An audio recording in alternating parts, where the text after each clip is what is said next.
도박의 마침표를 짚다. 도박 엔딩 시즌 6 지금 시작합니다.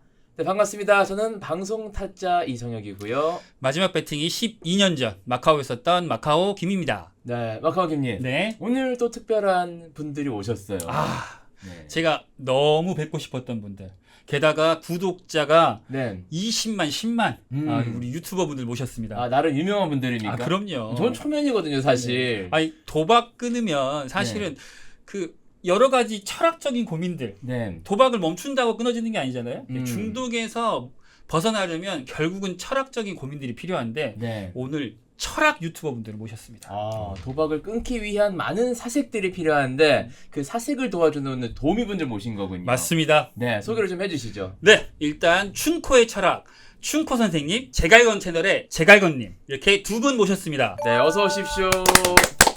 안녕하세요. 반갑습니다. 자, 이제 먼저 춘코는 이제 왜 닉네임이 춘코인지 간단하게 자기소개를 좀 해주실까요? 네. 안녕하세요. 저는 철학과 관련된 활동이면 무엇이든지 다 하고 있는 유튜버이자 작가인 춘코 이충영이라고 합니다. 네. 제 이름의 뜻은 제 이름이 원래 충영, 그러니까 충자 돌림자예요. 네, 충자가 들어가고. 네네. 코는 이제 철학자 중에 푸코라는 철학자를 따와가지고 네. 그렇게 붙여봤습니다. 일단 이제 철학을 연구하신 선생님이고요. 네. 네, 우리 제갈건 선생님 소개 좀 해주실까요? 네, 안녕하세요. 반갑습니다. 저는 제갈건이고요. 저는 중독 당사자입니다. 아. 네, 알코올 중독이고 네. 도박은 아니지만 지금 단주 7년 차 됐습니다. 마지막 술 마신 게 소주.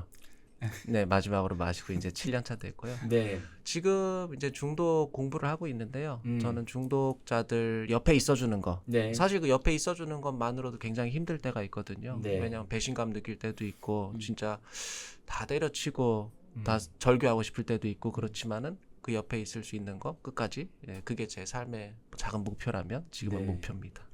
사실 저희가 이제 도박 엔딩이긴 합니다만 그 마약 이야기라든지 그렇죠. 뭐 알코올 중독 이야기라든지 이게 또 어떻게 보면 하나의 메커니즘이기 때문에 이게 또 이제 연결이 되거든요. 네. 그래서 이제 본인의 경험담을 이제 녹여서 얘기해 주셔도 되고 네. 본인의 어떤 그런 철학을 이야기해 주시면 좋을 것 같은데 사실 이제 철학이라고 하면은 이 단어 자체가 주는 이 거리감이 좀 있어요. 예, 일반적인 사람한테는 굉장히 좀 어려운 용어로 접근을 할 것 같고 굉장히 좀 꼬아서 생각할 것 같고 어려울 것 같아서 굉장히 거리감이 있는데 그렇죠. 두 분은 어떤 어려운 용어를 쓴다기보다는 좀 일상 언어로서 사람들이 좀 이해하기 쉬운 언어로 좀 설명해 주실 수 있을까요? 물론입니다. 네. 그렇게 좀 가능할까요? 예. 그렇습니다. 네. 도박을 끊는 데 있어서 어떤 심리적인 기저 이런 것들은 저희가 이제 많이 다뤘었는데 네. 철학적인 부분에 대한 접근 사실 그렇게 많이 접근을 한 적이 있었나 이런 생각도 들거든요. 네. 근데 이제 도박을 끊는 데 있어서 철학적으로 접근하는 것이 필요한지 필요하다면은 왜 필요한지에 대한 이야기를 좀 먼저 하고 시작을 하면 좋을 것 같거든요. 춘코 선생님. 무언가 어떤 방책을 실행을 했다. 그러면 그 다음에 그러면 어떡하지? 그러니까 삶이라는 게 한순간에 끝나는 게 아니잖아요. 네. 결국엔 계속 달려가는 것인데 그 와중에 한 번쯤은 자신의 삶의 색채 자체를 일정한 색으로 조금 칠해줄 수 있는 무언가 보조장치가 있으면 좋지 않을까라는 생각 정도에서 이런 종류의 철학적인 생각을 좀 더 씌워주면은 내 삶이 조금은 더 풍성하게 안정화가 되지 않을까라는 생각은 듭니다. 단도박으로 끝나는 우리의 인생이 아니니까 그 인생 다음 부분에 있어서는 어떻게 살아가야 된다라는 의미에서는 철학적인 사색이 좀 필요하지 않나. 제가 이해한 게 이런 거 맞습니까? 예. 네. 제갈건 선생님. 저도 동의합니다. 근데 이 중독이라는 거를 저는 이제까지 내린 결론은 그렇습니다. 좋은 결과를 빨리 얻으려고 할 때 중독이 되는 것 같아요. 좋은 결과를 빨리 얻으려고 할 때. 네. 그랬을 때 저는 이제 여기 초대를 받고 타짜라는 영화가 있었지 않습니까? 우리 네. 거기 이제 시리즈가 총 3편이었는데 이 세 번째 시리즈 네. 그 류승범 배우 나온 시리즈 아시죠? 근데 요즘 원. 쇼츠로 많이 돌아다니더라고요. 맞아요. 거기 보면 기억나시는 분들도 계실지 모르겠는데 이게 카지노 같은 배경인데 네. 거기서 어떤 여자분한테 네. 류승범 씨가 이렇게 어이 누구 엄마 이리 와봐 그래요. 네. 그래가지고 거기 가서 얘랑 자 그 자고 엄마가 예뻐요. 네, 예뻐요. 네. 그래서 그 네. 쇼츠가 많이 돌아다니는데. 그것도 있어요 쇼츠가. 네. 예. 그랬더니 그 엄마가 잠깐 고민하다가 네 알았어요 그러고 긍정을 하고 간단 말이에요. 네, 근데 네, 저는 그게 이 중독, 그러니까 도박뿐만이 아니라 모든 중독의 단면을 좀 보여주는 거라고 생각을 하거든요. 네. 아까 우리 충 선생님 말씀하신 것처럼 지금 당장 강원랜드 가가지고 막 몇 억 잃고 그러고 있는 사람을 데려다가 야 철학 뭐 공자님 말씀 데려다가 뭐 이렇게 하고 뭐 플라톤이 뭐 실존 철학을 얘기하고 그럼 그 사람들 안 들어가죠. 그거는. 네네. 근데 어느 정도 이제 내가 단도박을 하고 회복을 해나가고 있는 상황이다. 그랬을 때는 철학이 반드시 좀 동반이 될 필요가 있다고 봅니다. 그러니까 철학이라기보다는 어떤 이제 사유가 좀 필요하다는 거죠. 네. 예, 그렇게 지금 저도 이제 생각을 타짜 해요. 얘기를 하셨으니까 지금 그 장면 제가 이제 방금 봤던 장면이거든요. 네. 그러면서 이제 얘랑 자고 올 수 있어요? 할 때 그 여자가 이렇게 하면서 이제 가는데 그 옆에 있는 남자한테 뭐라고 하냐면은 너 저 여자가 영혼이 있는 것 같냐? 네. 이렇게 물어본단 예, 말이죠. 예, 예. 그러니까 저는 이제 그 여자를 봤을 때는 영혼 자체가 없이 넋이 없이 살아가는 사람 그 정도로만 봤거든요. 네. 근데 넋이 없이 살아가는 것과 음. 무조건적으로 뭔가 따라가는 것, 요게 이제 맥이 같은 겁니까? 그러니까 혼구멍이 나갔다 그렇게 보면 될 것 같아요. 우리 네. 너 혼구멍 난다 그러잖아요. 근데 홍군형이라고 하죠. 혼구멍, 네, 혼구녕. 근데 혼에 구멍 나면 사람 죽잖아요. 아, 네네네. 그러니까 그 영혼에 구멍이 난 상태다. 아, 그러니까 뭔가 뭐 마약이면 마약, 도박이면 도박, 뭐가 딱 내 영혼에 박혀서 이게 네. 이제 줄줄줄 뭐가 새고 있다. 돈만 새는 게 아니라 네. 내 영혼 자체에서 뭐가 새고 있다. 그렇게 보면 이미지화가 좀 쉬울 것 같아요. 예. 그러니까 두 분 선생님께서 얘기해 주시는 게 그러니까 중독 치료에 크게 나누면 두 가지거든요. 네. 대증요법과 근치요법. 대증요법은 열이 나면 해열제 먹는 것처럼 여기서 대신 빚 갚아주지 말고 병원 치료 상담받고 병원 가서 약 먹고 이런 거 하는 게 증상에 대한 치료. 네. 근데 결국 증상에 대한 치료가 끝난 이후에는 그렇다면 나는 열이 왜 난 거지? 감기 때문에 났나? 암 때문에 났나? 염증 때문에 났나? 결국은 근본적인 그 원인을 없애야 되는데 중독에 빠진 이 근본적인 원인을 없애는 근치 치료를 할 때는 네. 결국은 철학적 사유가 들어갈 수밖에 없다라는 얘기를 해주시는 거라고 생각해요. 조금 더 쉽게 비유를 하자면은 우리가 불이 났을 때 네. 빨리 불을 끄는 것은 소방관들이 와야 되겠지만 그렇죠. 불이 다 지나가내고 난 뒤에는 그 왜 불이 났는지에 대한 원인을 밝히는 것도 필요하지 않습니까? 예. 이런 차원으로 좀 접근해야 될까요? 맞습니다, 맞습니다. 네.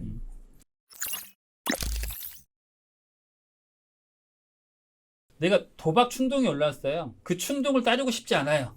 그 충동을 잡지 않으면 그건 그냥 쭉 흘러갈 텐데 저희가 결국 그 충동을 내 생각을 잡아버리는 것 때문에 결국 문제가 생기는 거잖아요. 철학자들의 조언으로 이런 충동이 올라왔을 때 이걸 그냥 흘려보낼 수 있는 팁 같은 게 있을까요? 저희들한테는 사실 그런 게 필요하니까. 그렇죠. 저는 개인적으로는 제 삶에서는 죽음이라는 게 가장 중요하긴 하거든요. 그러니까 저는 그래서 제가 아플 때, 굉장히 심하게 아플 때 과연 무엇을 원하게 되는가 그거를 항상 좀 살면서 생각하려고 많이 노력을 해요. 그게 좀 내가 가장 무력해지는 때이고 내 존재가 사라져버릴 것 같은 그 끄트머리 단계잖아요. 사라질 수도 있는 그 경계부에 있는 거니까. 근데 그때 그 경계부를 기준으로 바라보면은 좀 내 삶이라는 게 더 잘 그 윤곽이 드러난다고 생각하거든요. 그래서 과연 내가 어떤 게 지혜로운 판단일까를 내릴 때는 그게 조금 더 중요하지 않을까. 근데 솔직히 말해가지고 그런 충동 이거에 대해서는 그거 자체에 대해서는 저는 심리학적인 문제라 생각해요. 예. 어떤 사람 중에는 죽을 뻔한 고비를 넘긴 사람도 있거든요. 있죠. 그런 사람이 나 다시 태어났다 이렇게 얘기하는 경우들도 있어요. 그래서 난 매일매일이 생일이야. 그래서 그 죽을 뻔한 고비를 넘겼기 때문에 나는 어떤 지금의 새로운 삶은 보너스라고 생각하는 사람들은 지금 내가 새로 살고 있는 이 삶을 그냥 죽음의 거의 0에서부터 시작하기 때문에 이 삶에 내가 겪었던 모든 것들을 굉장히 하나하나 다 소중하게 생각하는 경우도 있는데 그렇지 않거나 그런 경험을 못 해본 사람은 내 삶 자체의 이 기준이 굉장히 부자가 된다는 것, 굉장히 좋은 삶, 그래 사람들에게 칭찬 이런 거에 맞춰져 있으면 그게 어떤 충동이 올라왔을 때 벗어나기는 쉽지 않겠다는 생각도 드네요. 네. 그러니까 전 선생님이 해주셨던 얘기가 제 경험상에 보면, 그러니까 충동이 올라왔을 때는 아무리 뭐 좋은 생각을 떠올리려고 해도 잘 안 떠오르는데 아예 내 삶 안에서 이미 죽음에 대한 경험이나 고민들을 미리 갖고 있다면 네. 그런 충동 왔을 때 훨씬 잘 대처할 수 있다라는 게 제가 그 호스피스 병동에 직접 가서 봉사활동 해본 적이 있거든요. 네. 근데 진짜로 삶의 끝자락에 있는 그분들을 도우면서 제가 훨씬 더 많이 느꼈던 건 와, 내가 이 낭비하고 거들떠보지도 않고 이렇게 도박이나 하면서 흘려보내고 온 이 삶이 얼마나 간절한 건지 그 죽음을 제 죽음이 아니지만 남의 죽음을 보면서 거기에 대입하면서 아 내가 도박 따위에 내 삶을 낭비할 게 아니구나라는 그런 생각들이 들었거든요. 아마 그러니까 삶 안에서 미리미리 충동이 오기 전에 죽음에 대해서 고민해보고 그걸 느껴보고 거기에 대해서 그렇게 되면 내 삶을 다시 바라보면서 이런 충동을 조금 더 잘 다룰 수 있지 않을까라는 얘기셨던 것 같고 선생님은 어떠십니까? 지금 좋은 말씀 해주신 것 같아요. 왜 우리가 죽음을 기억하라 그랬잖아요. 메멘토 모리 뭐 그런 말도 하고. 근데 저는 그렇게 생각을 합니다. 우리가 실존이라 그러잖아요. 실존. 대개 실존이라 그러면 아주 뭐 대단한 철학적 뭐 개념이고 시류인 것처럼 얘기를 하려는 경향이 있는데 그거는 그냥 말 그대로 현실에 있어라 그 얘기거든요. 이 현실에 있어라. 현실에. 근데 이제 락강 같은 사람들 그런 얘기 하잖아요. 우리는 다 타인의 욕망을 욕망하고 있다고. 그러니까 내 욕망이 뭔지를 모르고 있다는 거죠, 사람들이. 그걸 모르고 돌아가시는 분들도 많고. 근데 이 타인의 욕망 때문에 내가 뭔가 술을 마시고 도박을 하고 약을 하고 또 뭐 디지털 세계에 자꾸 그렇게 천착을 하고 그런다는 얘기인데 이게 사람들이 백날 첫날 타인의 욕망하지 말고 네 욕망을 알아내라. 그래도 사람들이 이게 잘 안 되니까 하이데거나 이런 사람들이 하는 얘기는 너 내일 그럼 네가 아마 죽는다고 생각을 해봐라. 그랬을 때 이제 좀 내 개인 내적인 차원에서는 내가 24시간 있다 죽는다고 생각해보자. 그랬을 때 나는 과연 계속 술을 마실 건가 도박을 할 건가 이걸 한번 이제 스스로한테 물어보는 게 하나의 좀 방법이 될 수 있지 않을까 싶고요. 좀 더 구체적인 실천 지침으로는 대화를 해야 될 것 같아요. 그 순간 누군가랑 대화할 사람이 있어야 돼요. 그래야 현실로 내가 다시 올 수가 있잖아요. 내 세계에 갇혀서 지금 막 강원랜드 가다가 너무너무 싫은데 안 가고 싶은데 발길을 돌리고 싶은데 나 혼자 힘으로는 그거 안 된단 말이죠. 기도하고 뭐 하느님 살려주세요 해도 안 된단 말이죠. 그거는 우리 너무 잘 알고 있는 거잖아요. 그랬을 때 당장 내가 전화할 수 있는 사람 당장 내 전화를 받아줄 수 있고 나랑 대화를 나눠줄 수 있는 사람 거기서 현실로 돌아올 수 있다는 거죠. 저는 그래서 관계 정말 그 중독이라는 거는 우리가 자꾸 끊으라 그러잖아요. 근데 도박 중독자한테 가가지고 이 사람 도박이 인생의 전부예요. 인생의 낙이에요. 근데 그 사람한테 도박을 끊어라? 그건 사형 선고죠. 그러니까 저는 옛날엔 끊는데 주안점을 많이 뒀어요. 어떻게 끊게 할 건가? 끊는 게 안 되면 어떻게 멈출 건가? 잠깐이라도. 거기 주안점을 많이 뒀는데 요새는 생각이 좀 바뀌었어요. 다시 이어줘야 돼요, 이거를. 끊는 게 아니에요, 중독은. 다시 이어주는 거. 이 사람 낙이 하나밖에 없던 사람인데 이 사람한테 여러 개의 다른 낙을 만들어주는 거죠. 그러니까 내가 도박하고 싶을 때 이 사람 도박밖에 없어요, 인생에. 근데 예를 들어서 이 사람한테 좋아하는 운동이 생겼어요. 그러면 이 낙이 하나 더 생겼으니까 나눌 수가 있잖아요. 도박만 안 하고 내가 산책을 한번 해볼까? 좋아하는 음식, 내가 좋아하는 플레이스, 내가 좋아하는 사람, 좋아하는 관계 여러 가지의 낙을 100의 도박에 꽂혀 있으면 이 100을 100짜리 낙으로는 대체를 못 해주죠. 한 10짜리, 20짜리 여러 가지 낙으로 대체를 해주는 거. 다시 그렇게 현실하고 이어주는 거. 저는 요새는 그게 진짜 이 단도박의 핵심이라고 그렇게 많이 생각이 듭니다. 네. 현실을 살아라. 그게 현실. 이제 실존이다. 그리고 이제 죽음을 한 번쯤은 이제 직면해 보는 것. 이것도 내가 지금 무엇을 욕망하고 있는가라는 것을 한번 생각해 볼 수 있는 기회가 될 수가 있다. 이런 생각이 드네요.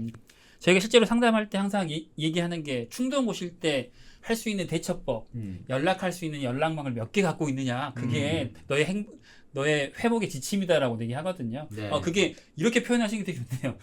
내 안에 갇혀 있지 말고 남과 연결되는 순간이다. 네. 그 연락할 수 있는 그 동아줄이 몇 개 있느냐가 회복의 척도다라고 하는 얘기하고 비슷하신 것 같습니다. 네.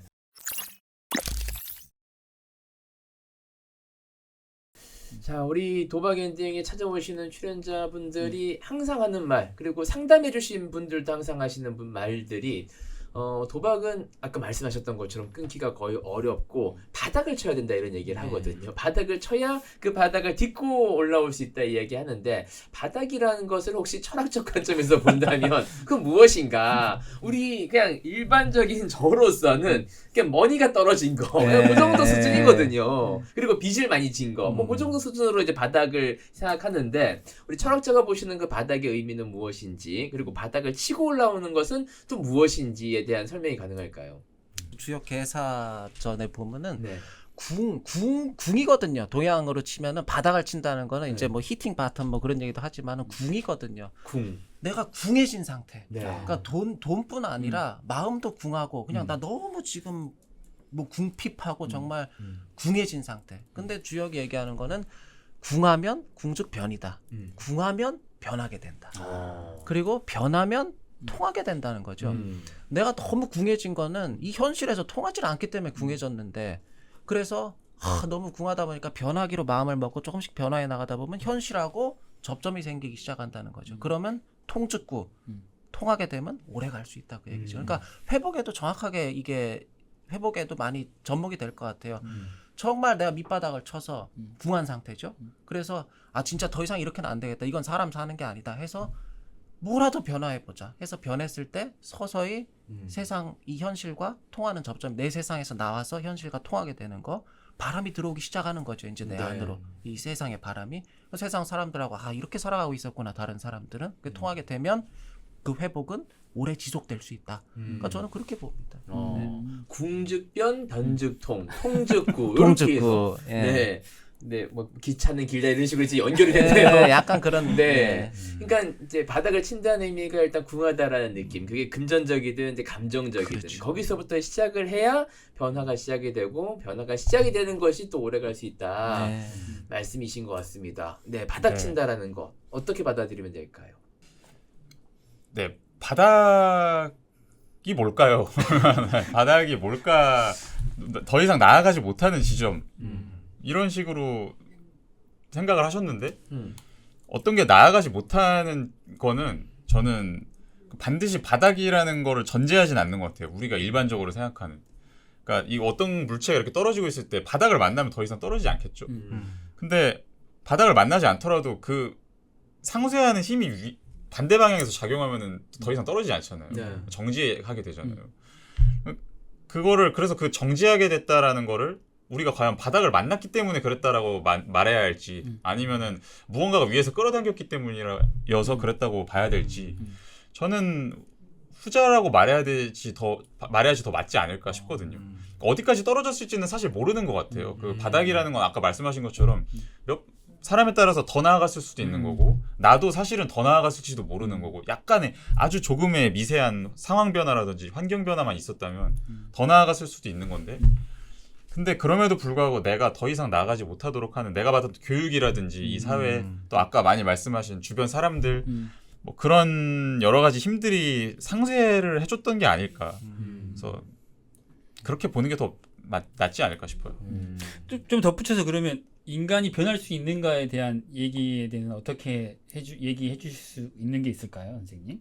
인간은 네. 변할 수 있다고 보세요. 인간은 변할 수 없는 게 많죠. 저는 변할 수 있다고 봅니다. 근데 다만 습관의 중요성을 적어도 고대 때부터 계속 말을 해왔던 것 같고 사람들은 주로 어떤 한순간의 회심 이런 거에 대해서 이야기하는 경우도 있고 아니면은 이제 점점 차곡차곡 습관을 쌓아나가는 거 이거 두 가지로 옛날부터도 계속 말을 해왔는데 확실히 저는 그러니까 그 위에서 끌어당기는 힘이라고 제가 비유를 들었었는데 그런 것들을 점점 강화시켜 나가면 되는 거잖아요. 그게 내 습관일 수도 있고 주변의 어떤 도움일 수도 있고 그런 것들을 계속 내 삶에서 쌓아나갈 수 있으니까 바뀌어 나갈 수 있다고 봅니다. 근데 문제는 그것도 항상 내 의지로 되는 건 아니고 내 의지로 열심히 쌓아 나갔는데 한순간에 그냥 휩쓸려 나갈 수도 있으니 그거를 완벽하게 결과를 가져다 줄 수 있는 방법은 없겠죠. 네. 그러니까 우리 춘코 선생님 이야기를 들으니까 제가 기존에 가졌던 그 바닥이라는 개념에서 조금 제 시각이 좀 바뀌는 제 스스로 좀 발견하거든요. 그게 뭐냐면 이 물건이 떨어졌을 때 더 떨어지지 않으려면은 이런 딱딱한 어떤 고체 같은 물건이 있어야 이걸 바닥이라고 하잖아요. 근데 가만히 생각해 보니까 풍선 같은 건 딱딱한 고체를 만나지 않아도 제가 이렇게 바람만 불어도 다시 올라간단 말이에요. 그러면 그 풍선의 기준에서 바닥은 무엇인가? 다시 올라가는데 이것도 떨어졌지만 이 바닥이 얘보다 강하기 때문에 이게 더 떨어지지 않도록 막아주는 것 뿐이지 이게 훨씬 더 무거우면은 이걸 부숴서라도 더 밑으로 떨어질 거라는 얘기인 거죠. 그러니까 우리가 기존에 생각했던 그 고체라는 딱딱한 무엇인가라는 것에 대한 바닥이라는 개념 자체만 바꾸면 그 바닥이라는 것은 없을 수도 있겠다라는 생각도 들고 내가 떨어지고자 하는 힘보다 꼭 이런 고체 딱딱한 것이 아니라 하더라도 더 강력한 힘만 적용한다면 다시 튀어오를 수 있다라는 것은 매우 가능한 일이 아닌가 이런 생각도 듭니다. 춘코 선생님의 얘기가 우리 도박인에게서 항상 많이 말했던 거 그 한 번의 결심, 한 번의 대단한 결심이나 아니면 네. 계기보다 중독에서 회복하는데 가장 필요한 건 날 살려주는 건 루틴이다라고 하는 것과 똑같은 얘기 해주셨어요. 결국은 한 번에 마음을 대단하게 먹고 뭔가 큰 사건보다 나를 살리려면 결국 내 안의 습관, 좋은 습관들, 중독으로서 벗어날 수 있는 내 삶을 좋은 방향으로 가게 되는 좋은 루틴을 만드는 것이 결국은 나를 바닥치게 하지 않는 이 원리는 힘이 되어 줄 것이다 라고 얘기해 주시는 것 같아서 다 이렇게 다 있는 것 같습니다. 다 결국은. 네. 근데 저는 나 자신을 사랑할 수 있을까, 나 자신을 용서할 수 있을까 그런 생각을 하신다는 것 자체가 되게 그 순수한 단계로 돌아가고자 하는 강력한 의지라고 생각이 들어요.